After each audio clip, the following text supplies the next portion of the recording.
Here he's mentioned a very, very good principle, very interesting principle. He says that that we follow the Prophet sallallahu alaihi wasallam. Yes, so we have to ittiba. Ittaba yattabi'u, ittiba means to follow. So he's saying here that there are two types of ittiba. One is ittiba haqiqatan, one is ittiba suratan. Haqiqatan means literally, exactly, and suratan means in form, in shape. And he says that what sometimes, so we have to follow the Prophet sallallahu alaihi wasallam. Yes, it's a sunnah. But sometimes the ittiba is haqiqatan, sometimes the ittiba is suratan. Haqiqatan means whatever the Prophet said, whatever the Prophet done, you just follow that without trying to understand the illah, without trying to understand the hikmah, the sabab, the reason, the cause, the benefits. And ittiba surah is really trying to understand what the Prophet meant for that circumstance, situation, scenario, and apply it accordingly. And he gives the example of Banu Qurayza. The Prophet sallallahu alaihi wasallam, he said, Hadith of Banu Qurayza, that the Prophet said that when he came back from the battle of the trench, he said that do not perform your, so they're coming back from the trench, from the north, coming back to Medina Munawwar south, and going further south to Qurayza. So he said that you should all perform the salah where? In Banu Qurayza. Now, the ittiba haqiqatan is what?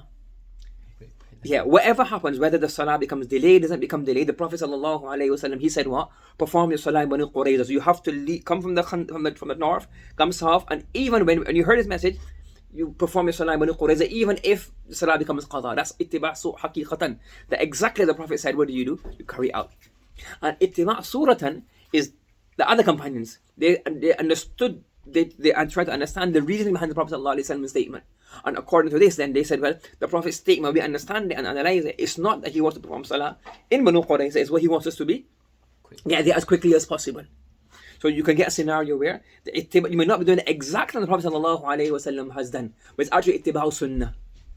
You understand? So for example, you may have, for example, the Prophet sallallahu alaihi wasallam, he ran a race with Aisha radiyallahu ta'ala anha.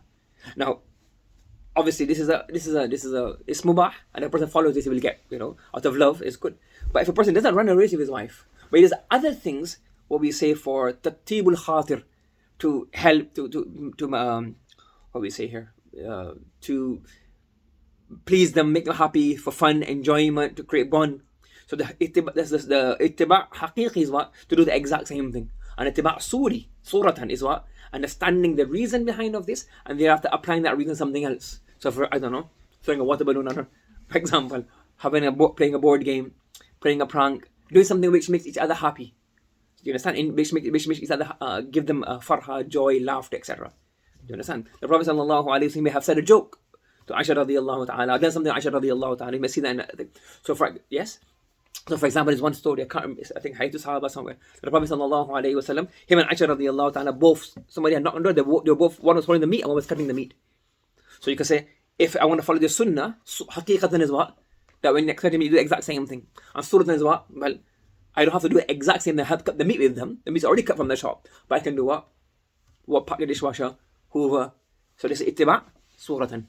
You understand? So it's very deep. So haqiqa, ittiba is exactly as the Prophet has done. And ittiba suratan is understanding the reason, hikmah, etc. and applying it to the context.